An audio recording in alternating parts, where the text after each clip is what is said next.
Okay, so this is really what I wanted to talk to you guys about this evening, and I hope that through this lecture or presentation that we can learn a little bit more about how we can maximize on this process. Okay, Dom, can you please move to the next slide? Awesome. So tonight what we would like to talk about is, number one, understanding addiction. Number two, the importance of open communication. Number three, the purpose of initiating the conversation. Number four, maintaining non-judgmental communication. Number five, listening skills. Number six, offering support. Move to the next one. Okay, so before we start, let's just get a good understanding as to what addiction is. It's just a little bit of an overview so that we're all on the same page. As I'm sure you know, addiction is a complex brain disorder characterized by compulsive use of substances, despite harmful consequences. The impact of addiction affects individuals physically, emotionally, and socially. This highlights the importance of empathy and compassion when dealing with addicts, right? So remembering that we are dealing with people who are suffering from the disease of addiction. Therefore, it's sometimes, not always, but sometimes our liability to make sure that we are communicating to the best of our ability to our loved ones.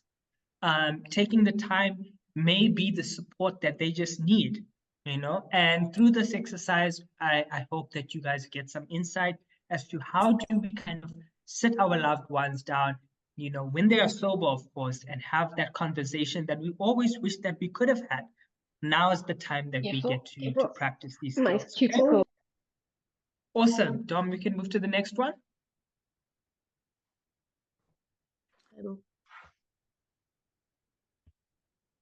Okay, so let's talk about it. What is the importance of open communication? Why is open communication crucial? Well, number one, it fosters trust, right? Making sure that when we trust somebody enough that we sit them down in a safe environment, that we ensure that we are giving them the time and space to be heard, right? And I'll talk a little bit more about this, but if you really love somebody, you have a conversation with them in private, right? It's an intimate conversation. We're talking about serious things. We don't have the radio playing. We don't have the TV playing. We don't have a conversation while watching Netflix, right?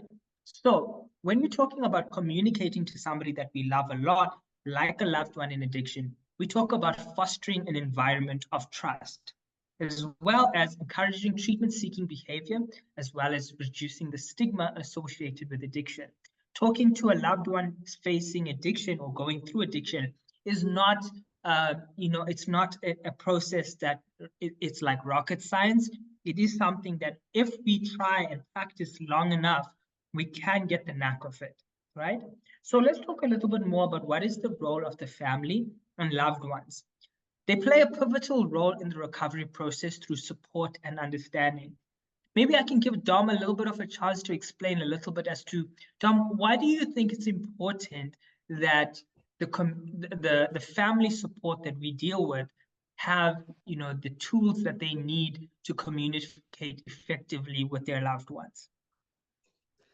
So I think for me, it's communication is so important, and I know it's incredibly difficult, especially for you as family members, when your loved one is lying, they're being dishonest, they're being selfish, they're disappearing, you don't know where they are. There's always arguments and confrontation that happen. A lot of this stuff happens in active addiction, but I think it can even happen in recovery. So I think that communication is so important, to be able to communicate effectively and openly with each other, in the way, like, setting boundaries, for example. That's a form of open communication. Allowing yourself to be open for, I don't know, support or anything along those lines, or be able to sit your loved one down and say, like, even when they come out of treatment and they're working recovery, and you can sit your loved one down and say, look, I've noticed that you're not okay. We haven't been yourself for the last couple of days. What's going on with you? As opposed to, like, are you using again, for example? And I think, like I say, it is difficult in specifically in active addiction, because that that trust is broken, and you still have to rebuild that trust up. But it is like, in these situations, it's best to try and avoid confrontation as much as possible. Absolutely, Dom. Like beautifully said, right? You know, I was speaking to a client today earlier, and we were talking about, here's the thing, right? We're not fighting you, we're fighting the disease of addiction. And sometimes that comes with a lot of miscommunication, relapses included, you know, and when we get to the point where we need to set boundaries, we need to have a solid foundation of communication, right? I believe that you cannot set proper, healthy boundaries without a level of foundation of communication. And this is as simple as it sounds, you know, just having a private room in which we're talking. You know, are we talking when there are children present? Are we talking when there is noise present? When we are in a car where we are moving? So once we get the basics right, only then can we move on to setting boundaries, as Dom said. So just to recap, open communication is crucial as it fosters trust, it encourages treatment-seeking behavior, as well as reducing the stigma associated with addiction. Okay, perfect, Tom. We can move to the next slide. Sorry.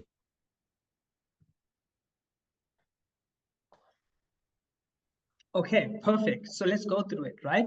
Number one, like I mentioned, choosing the right time and private setting, right? So when we're studying psychology and when we're doing psychology models, one of the examples that they give us in terms of understanding why the communication model is important is I, the sender, send you, the receiver, a message. And how that message is interpreted is very important. For example, if I'm on a cell phone to Dominique and I'm saying to Dominique, hey, Dom, listen, let's meet up at 8 o'clock tonight, right? And I'm going through a tunnel while I'm driving on the phone, and that message gets cut off. For example, let's just say the part where I go through the tunnel is where the tonight part gets cut off. So Dominique thinks tonight we're meeting up, right? Or maybe tomorrow morning, 8 o'clock, we're meeting up. At the end of the day, I said what I said, but the message was not received. Therefore, the message could not have been interpreted, and therefore we have something called a miscommunication. So Dominique is waiting for me 8 o'clock in the morning. I'm waiting for her 8 o'clock in the evening. A miscommunication because a simple part of the message was not received. Therefore, we need to choose the right time and the right private setting for such a message.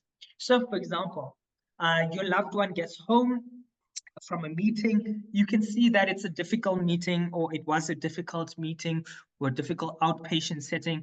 What do? Right? You can see something is troubling. So they come home at 7 o'clock. You say, listen, I would like to have a talk with you. Can we maybe have a talk between 9 to 10 just before bedtime? And they say, perfect. Where would you like to have this communication?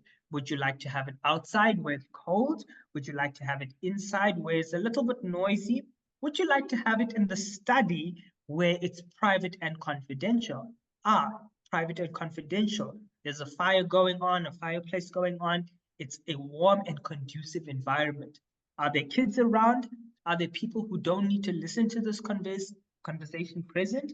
No, it is a private conversation where the person you are talking to, your loved one, is feeling safe to say, you know what, I can sit with mom and dad, I can sit with my partner, I can sit with my loved one to share what I'm really feeling that happened in this outpatient or counseling session that I've been through, right? So once you have them sitting down, and why do I keep on mentioning the word sitting down, right? Have you ever had a conversation, Dom, where you were trying to talk to somebody who was standing up? Remember, when you're standing up, you're in a very defensive position. Naturally, even if it's somebody that you love, you are not relaxed, your body is quite tense, and you're more likely to say something that you don't mean because your body is not in the right position. Simple things, but it will play a very important part down the line, as you will see. So number one, you've got the environment covered. Number two, you've got your body posture covered. Me and you are sitting across each other, looking at each other's facial expressions, and giving each other some time and dignity as well. Now we move on to the listening activity. So we call this active listening. Active listening is an activity in which you pay full attention to your loved one, asking clarifying questions to show that you are engaged in this conversation. Now, here's the thing, right? When you are engaged in somebody and you're not thinking about work, if Dom is talking to me about something very important and I'm thinking about work, or I'm thinking about home, or I'm thinking about what to order on Uber Eats, my focus is not on this conversation. I'll know when my focus is on her conversation, when I'm asking pertinent questions that are relevant. For example, Dom tells me that she had a stressful day. I will ask, okay, Dom, what part of your day was stressful? She was like, oh, I had a bit of trouble in traffic. Okay, were you driving? Who was driving? I'm asking relevant questions because I'm following the idea of her going and sitting in traffic in my head. If you can imagine it, you will then be able to ask the relevant questions, right? And that's how we really maximize on this whole active listening thing. So just to recap, choosing the right place is important while I'm talking to Dominique. Actively listening to Dominique by showing her that I'm paying full attention to her and asking clarified questions. Okay, Dom, I'm not sure. Did I hear you correctly? Did you say that you were going to this place? Were you going to that place? Okay, what was your reasoning to go to that place? Were you stressed when you were going to that place? When I'm invested in this in my head, I'm able to ask the relevant questions. I hope that makes sense. All right, next we move on to non-verbal cues, using body language, eye contact, and facial expression to convey your interest in understanding your loved ones. You will be surprised as to how much more information your body language conveys to your loved one, right? Like I said, we are not in charge of anybody else. We are only liable of ourselves, right? Therefore, if we can be mindful of our body language, we can therefore maximize the message that is interpreted by our loved ones, right? That being said, the way we sit, for example, if we're folding our arms, what does that say to our loved one, whether it be our child, whether it be our partner? If we're folding our arms in that sense of whatever you're saying, I'm not agreeing with, or if I'm holding my hands in between my head, I'm just thinking, listen, I don't have time for whatever you have to say. I've got my own stresses. It really creates a boundary of communication, which we need to be aware of. Now, you don't have to sit all prime and proper, is not what I'm saying. I'm just saying be mindful for how you're sitting. If you're engaged in a conversation, naturally your body will fall into a position where you're listening, and they will see that. Making eye contact is extremely important because it shows that you're not thinking about anything else other than what this person is saying. The next thing we talk about is clear and concise language, being direct and using simple, understandable language to avoid misunderstandings with your loved ones. I've seen this a lot in terms of parents who have very quite high working environments where they are poised to kind of speak in a very high level language, using words that are a bit difficult to understand. And sometimes what this leads to is that I think this is an interview. I think this is an HR management grilling session. So I'm automatically in a defensive mode, right? So the reason I bring these things up, like active listening, nonverbal cues, as well as clear and concise languages, is because at the same time, we are trying our best to maximize our output, but we are also trying to help them maximize their input. And this is really important in order to ensure that they are receiving the best version of our communication skills. Dom, I don't sure if you want to add on to a little bit about that, maybe a little bit from your side as to what you've experienced. So I think for me, it's this is so important because, I go back again to, your loved one being either in active addiction or recovery. Generally in recovery, you want your loved one wants to feel supported and that you're hearing what they're saying. again, I know it's difficult because the trust is broken, but it's really important that, you know, your loved one, when they come out of treatment, to be supported. And that's how we do that. You know, that's how the communication comes into play. You know, but paying attention, listening to what they have to say, making eye contact, just having that general, you know, kind of open, like good communication, because I think it's important, you know, and not only from that, it's your loved one as well, to be able to understand and hear what you guys are saying and what your concerns are. Some of you may have been in in first conjoints where you've poured your heart and soul out to your loved one, and they just start lambasting and blaming and making excuses, because they haven't actively heard, you know, what you're trying to portray or convey in that conjoint, for example. And that leads to confrontation, which is something that you don't really want when your loved one comes out of treatment. So it's really important to have like that focused listening, be able to support your loved ones, but in a firm way. um you know, so that's again goes back to the boundaries and being able to set healthy boundaries, because obviously you don't want to baby your loved ones when they come out, but it's really important to show that your support in terms of like listening to them and having that clear communication. Absolutely, Don. And one thing that I found to be quite helpful, right? It may sound silly, it may not be applicable to you, but sometimes just even practicing it with somebody else, right? Let's just say you go to work, you have a loved one struggling with addiction. You go to work and say, hey, listen, a colleague of mine, I want to know if me and you can just practice a little bit of, communication skills. Tell me what about my communication skills are making you feel uncomfortable. And they can give you a little bit of insight. Not always applicable, but just something that you can try and maybe do as a side thing just to kind of enhance your communication skills, whether it be family, external family, colleagues, whatever you can do to practice this. Like I say, active listening, nonverbal cues, as well as clear and concise language. One thing I wanted to mention a little bit on clear and concise language is there's a fine line between using language that your loved one understands. For example, you get slang, which is, a little bit more kind of uncouth, a little bit more on the unorthodox kind of side of how they talk, versus being really boastful, very bombastic in terms of using words that the person does not really understand. So there's a fine line between understanding them versus using a language that they do understand. Okay.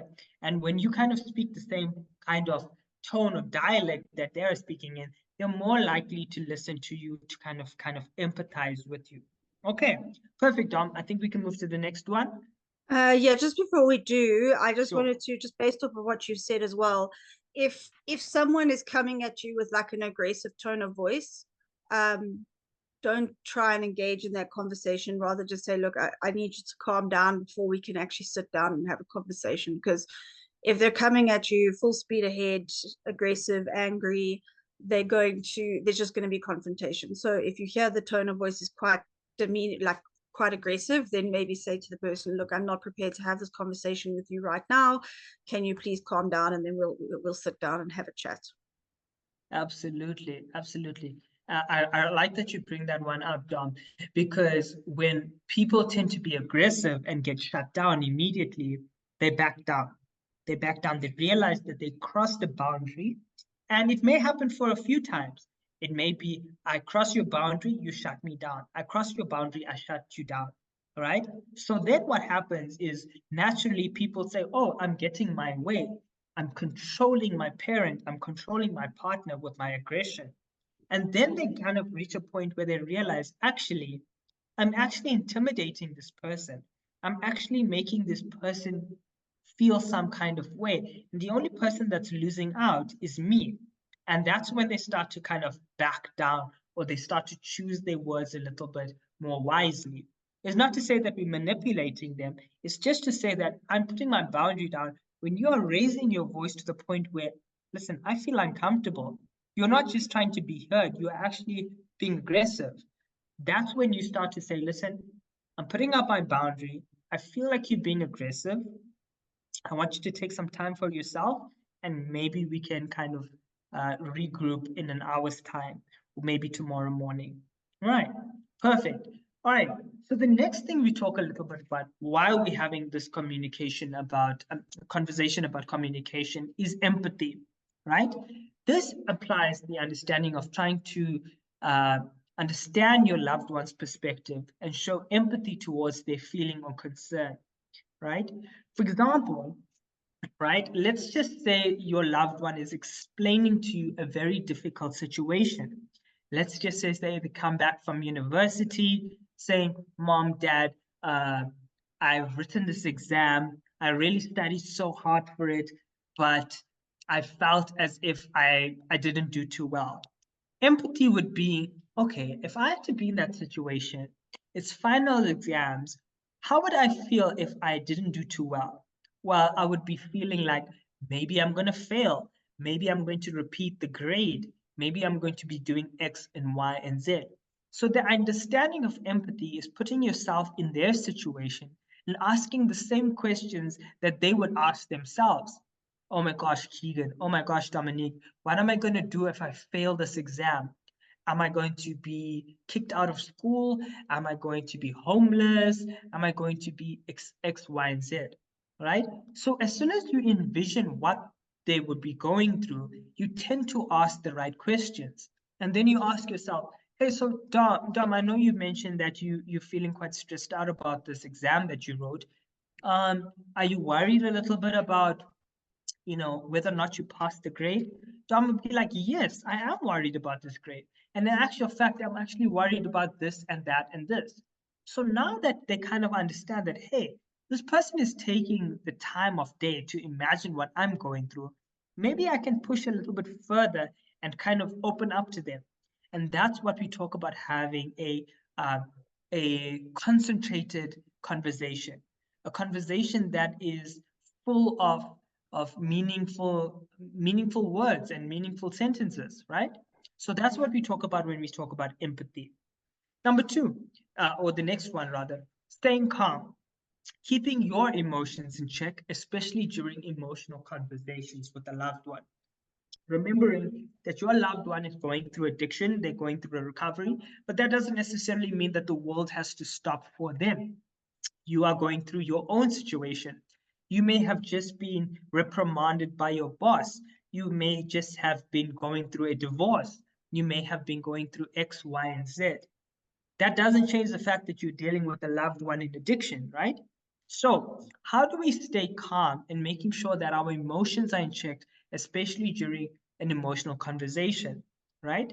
Number one is to make sure that you are tending to your own mental health, right? For example, if you're going through a difficult time with, let's just talk about your body, maybe diagnosed with a terminal illness, HIV, cancer, high blood pressure, diabetes, making sure that you're taking care of yourself. Number two, maybe you're going through something socially, like a divorce, like a problem at work. Number three, maybe you're dealing with something like depression, anxiety. In order to stay calm, in order to give your loved one the best version of yourself, you need to make sure that you're taking care of those three elements, right? Going to your doctor when you can, going through to a psychologist or a counselor, making sure that you're working on yourself as much as you can. These kind of tools will give you, or these kind of elements will give you the tools that you need to stay calm in order to stay calm during a conversation with your loved one. Number three, we talk about feedback. Like I was saying, when you're practicing these things, let's talk about practicing the art of combat, if conversation was a combat. Feedback is really important, right? You can kind of have your kind of your colleagues, or you can have your close family members, or even your counselor or your psychologist give you constructive criticism or constructive feedback when necessary, but do so in a respectful way, as well as to kind of give you tips and tricks on how to improve, right? Especially when you're using I statements, this really can be beneficial because you're kind of owning the feeling that you are feeling. I feel that you are making this really difficult for me. You're owning your feeling, kind of separating yourself from them to say that this is what I am taking accountability for. right? So just to highlight a little bit about this communication model, it's really important to be empathetic. It's really important to stay calm. It's really important to constantly work at this as we do in terms of the 12 step. We constantly reevaluate ourselves. We get feedback as well as take accountability. We talk about using I statements. I'm not sure, Dom, if you want to add a little bit onto this one. I think you've pretty much covered everything. I mean, it's quite detailed, but it's like, again, it's just trying to, I suppose the communication, the best way to explain it is trying to understand and be supportive as possible without enabling or rescuing or anything along those lines. And I think these are quite good guidelines to use for that. Absolutely. Nice. Dom, we can move to the next one. All right. So, like I was talking about earlier, eliminating distractions. So we've got empathy, we've got nonverbal cues, we've got etc., etc., trying to be the best version that we can. But what about our actual environment that we find ourselves in, right? Like I was telling, where do we talk? Where do we kind of have a private conversation? Eliminating distractions. We create a focused environment when talking with your loved ones by minimizing noise or distraction. We find this quite common in going through our rehab at Changes Rehab, right? We've got environments like public environments where we know that this environment is encouraging communication in a group. We've also got counseling rooms where we know we're dealing with one-on-one counseling. That's where people get quiet. That's where people start to whisper. That's where people start to kind of open up to their deepest, darkest secrets. We've also got group therapy rooms where people know that this room is really facilitating group therapy. So what I'm saying to you is in your household, wherever you are, you need to make environments available for your loved one, right? Your loved one may not necessarily stay with you. They may not necessarily be with you all the time, but it doesn't necessarily mean that you can't make an environment safe for them. Every time that we go into this room is sanctified. This room, we have rules. For example, some people don't swear in a certain room. They don't wear shoes in a certain room. I'm not telling you what to do or what not to do, but what I'm saying to you is that in a special environment, over time, within a couple of months, it starts to evoke a sense of when I'm in this room, I'm in this environment, I don't have a cell phone on me. I'm not checking my Twitter. I'm not checking my Instagram. I'm not doing X, Y, and Z. The phone stays out. This is a Wi-Fi free zone. That means when I'm sitting in front of mom, I'm sitting in front of dad, I'm sitting in front of my partner, I'm here for talking to them about every single thing that is going through my mind with no single distractions that can kind of take me away. So these are really important things, and these are basic things that one may think that is common knowledge, but we need to go through them. So eliminate distractions. There cannot be a TV playing around. For example, you're trying to have a conversation with Dominique, and then all of a sudden you hear about some tornado happening in Durban. Oh my gosh, Dominique, I'm so sorry to hear that. Oh wow, there's a tornado happening in Durban. And you get distracted. And now all of a sudden your conversation has been miscommunicated. So number one, we talk about eliminating distractions. Number two, we talk about asking open-ended questions.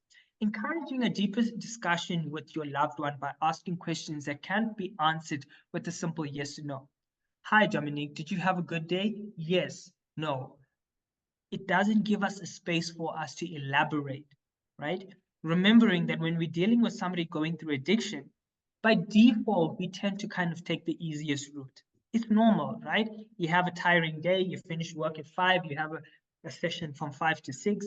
You want to answer a question the quickest way possible, as human nature will have it, right?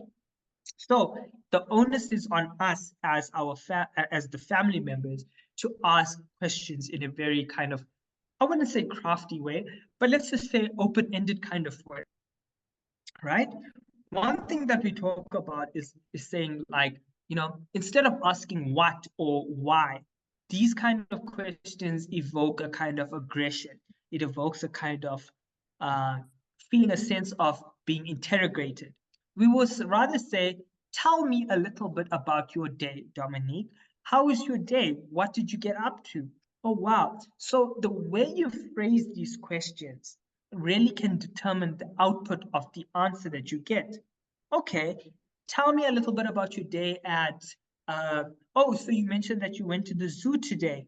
Okay, tell me a little bit about what that was like, as opposed to, hey, Dominique, did you see a lion at the zoo? Did you see a tiger at the zoo? And Dominique can have the ability to say yes or no.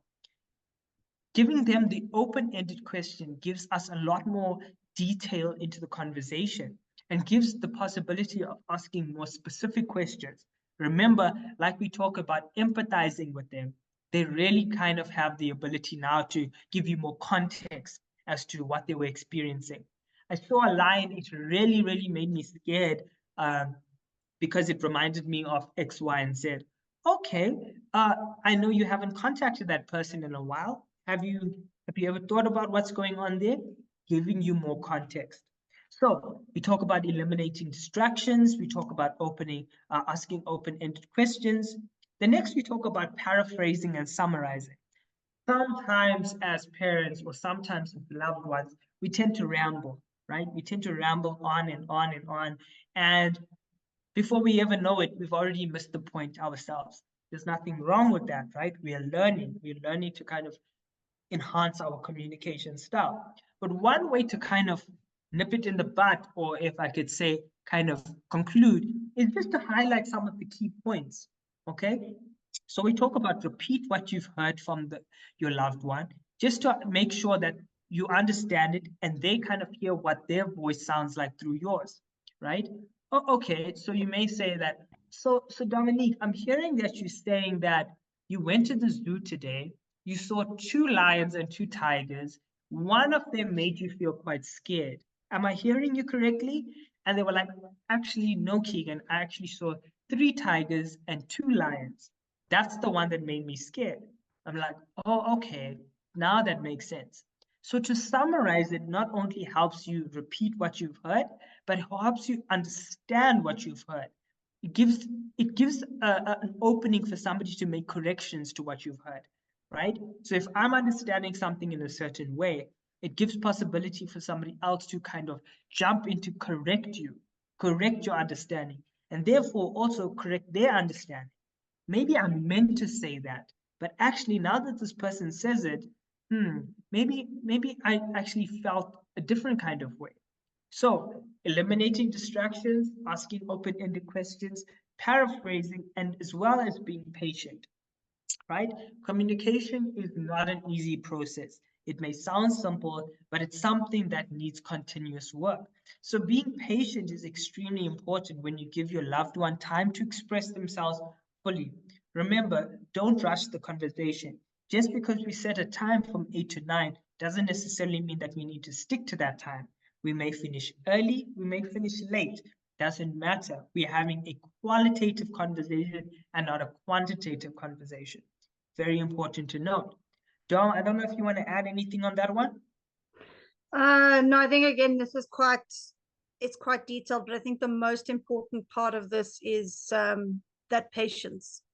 It's so important because I know when you're trying to communicate with someone and they're not really listening, or they're not saying what you want them to say, or you're not getting the answers out of them, it can be very easy to become impatient. So that patience is such a key point to that open communication.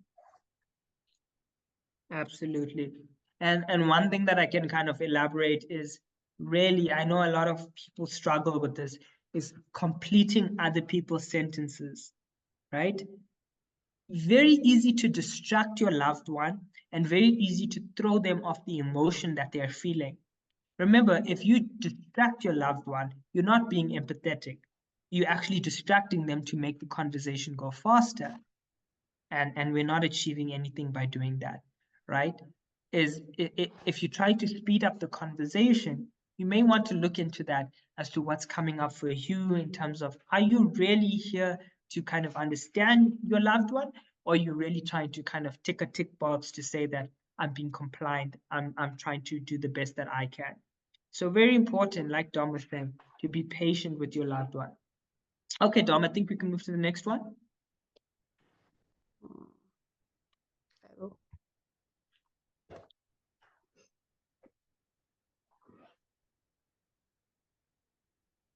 Okay, perfect. Respecting differences. When we understand that your loved one may be having a different communication style, being flexible and adapting to it is very important. This is a really good one, right? As we're talking about, sometimes your loved one may be a bit aggressive in their tone of voice, in their speech rate, etc., etc. So adapting to this is very important, right? For example, like Dom was saying before, if your loved one keeps on coming to you with a very aggressive kind of tone to say, hey, why are you asking that question? Can you not change your tone? Then you know, okay, I'm drawing the line, I'm drawing a boundary, all right? But also respecting the fact that they are going through a change by themselves. And by you backing down and respecting your boundary, you are actually helping them by saying that, hey, listen, I'm feeling quite uncomfortable. Maybe you need to work on that. And that's by what we say, respecting their differences as well as their style and being flexible to adapt to it. Okay.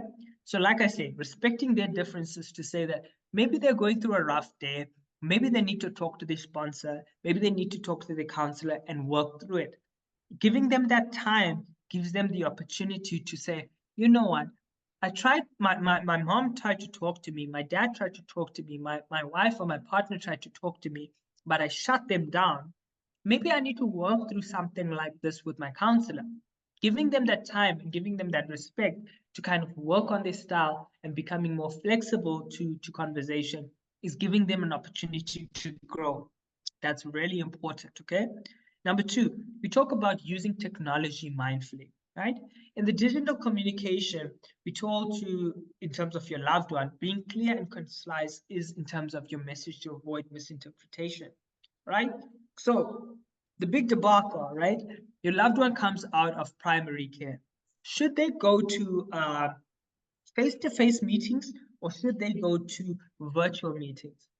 At the end of the day, they're pretty much the same, but we as our clinical team always recommend that you go to face-to-face, right? Why do we recommend that, right? This whole platform sometimes is as beautiful as it is. Sometimes the delay in communication, load shedding, latency issues, etc., etc., it causes a little bit of miscommunication, right? Maybe you get stuck. I can't really interpret what you're saying. I'm getting a bit frustrated, etc., etc., right? So the same thing goes with WhatsApp messages, right? Or whatever message platform that you're using. Sometimes sending a message over WhatsApp may not yield the same result that you think that it may yield, right? I send a message to ask you, how is your day? But I don't put a smiley face, and that person says, this person may just be checking up on me because they're paranoid. I may be using drugs again. I'm not going to reply to this person.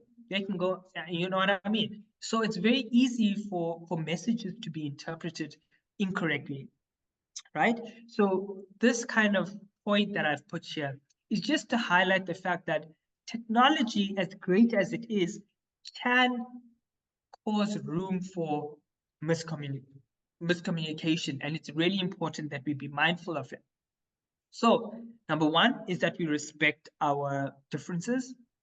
Number two is that we use technology mindfully. And number three, we follow up. After an important discussion with your loved one, it's really important that we summarize the email or message to ensure that everyone is on the same page. Let's just say you do send a message. Let's just say you did have a 8 to 9 session with your loved one. The next morning, following up to say like, hey Dom, I know we had that meeting last night, or we had that kind of family session last night. I'm just checking up on you to see like, hey, is there anything that you may have misinterpreted? I know you stormed off to bed, I'm just checking, are you okay? And they may say, listen, I don't like the way that you kind of called me out or you said this about me.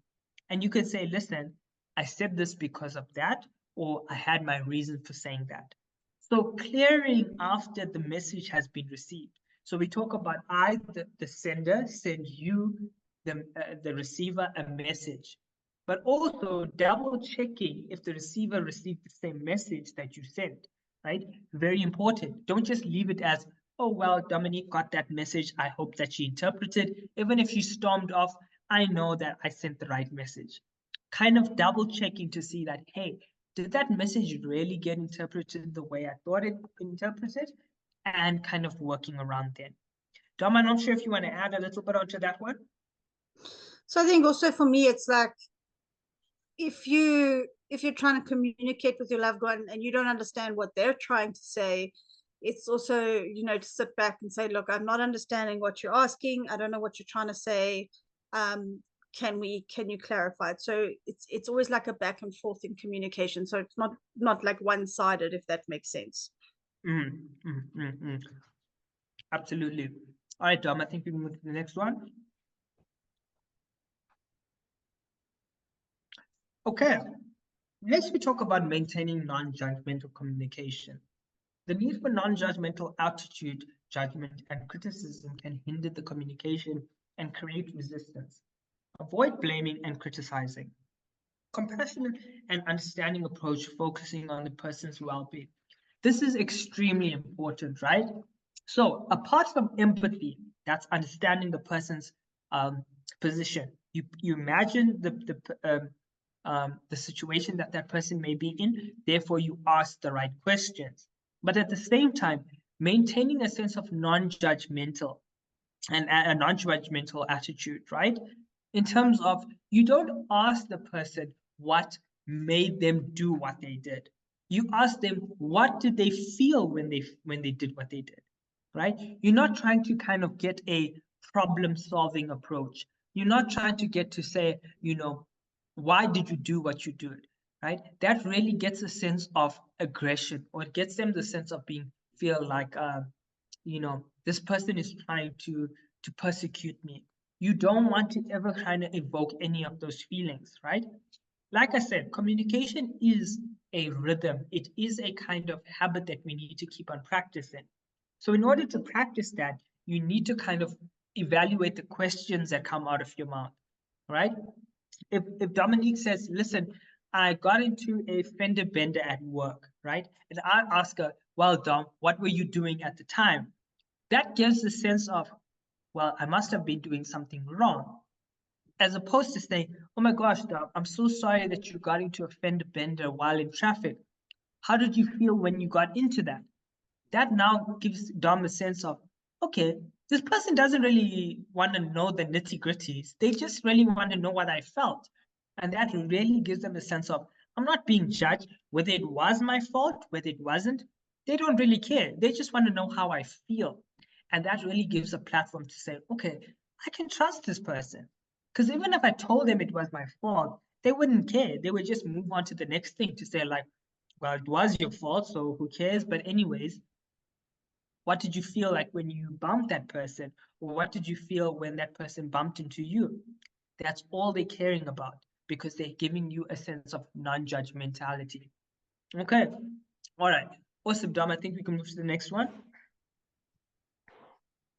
All right. Listening skills. Like I mentioned before, we talk about active listening skills.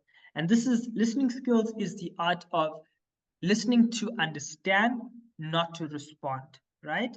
So as soon as we listen to understand, we start to employ the concept of empathy, right? I'm understanding this case so that I can ask the relevant questions, not necessarily to respond to say that I'm listening to your conversation. It's important because we talk about reflective listening, repeating back what you've heard, as well as summarizing. We've also mentioned asking open-ended questions to encourage the person to share their feelings and thought, right? So listening skills is a part of communication, right? Not just what comes out of your mouth, but what goes into your ear as well. And if you really want to be sure, you're more than welcome to ask that person, listen, this is what I'm hearing. You said that you were quite stressed. Am I hearing you correctly? And they could say, well, I said I was stressed, but actually I was more terrified. Now you know that, okay, we're dealing with a bigger emotion than stressed. They are clarifying, you are clarifying. By the end of that conversation, you guys should have a much more qualitative conversation rather than not employing any of these skills and relying just on hearsay. I hope that makes sense. Dom, anything you want to add on that one? No, I think we've covered all of it. Awesome. All right, we can move to the next one. All right, offering support. All right, so the importance of emotional support. Emotional support is a vital component of recovery because researching treatment options together and attending treatment groups is how a family shows solidarity as well as willingness to help, right? So, like I was saying in the initial slide, we cannot change our loved ones. We cannot control their recovery. The best we can do at most is try to go to a meeting with them.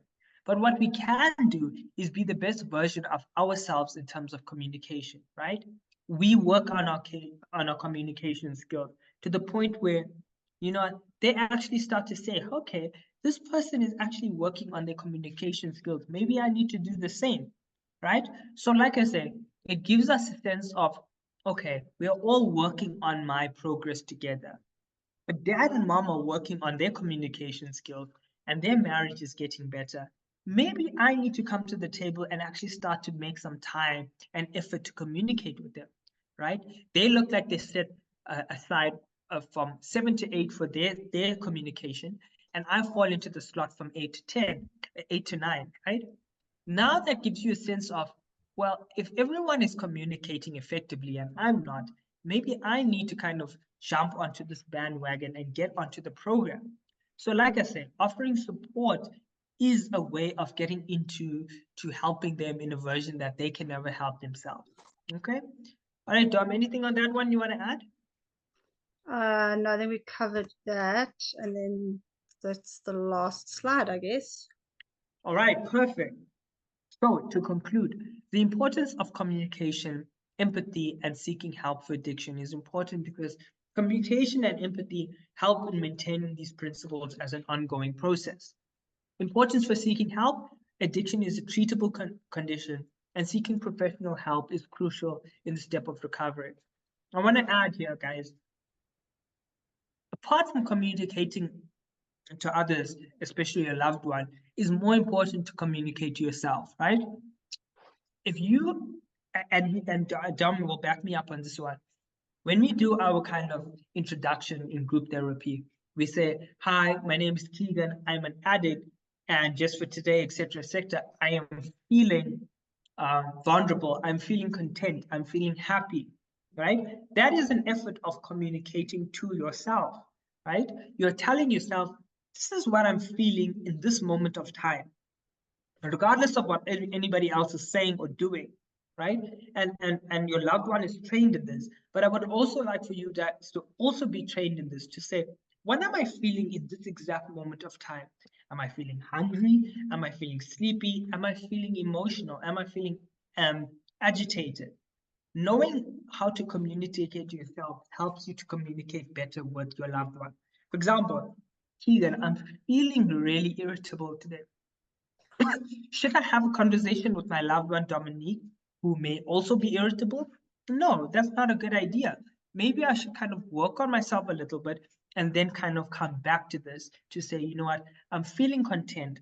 Dominique looks like she's stressed. Hey, Dominique, would you like to have a conversation? Sure, let's go ahead. Knowing what you are feeling is really important to help your loved one.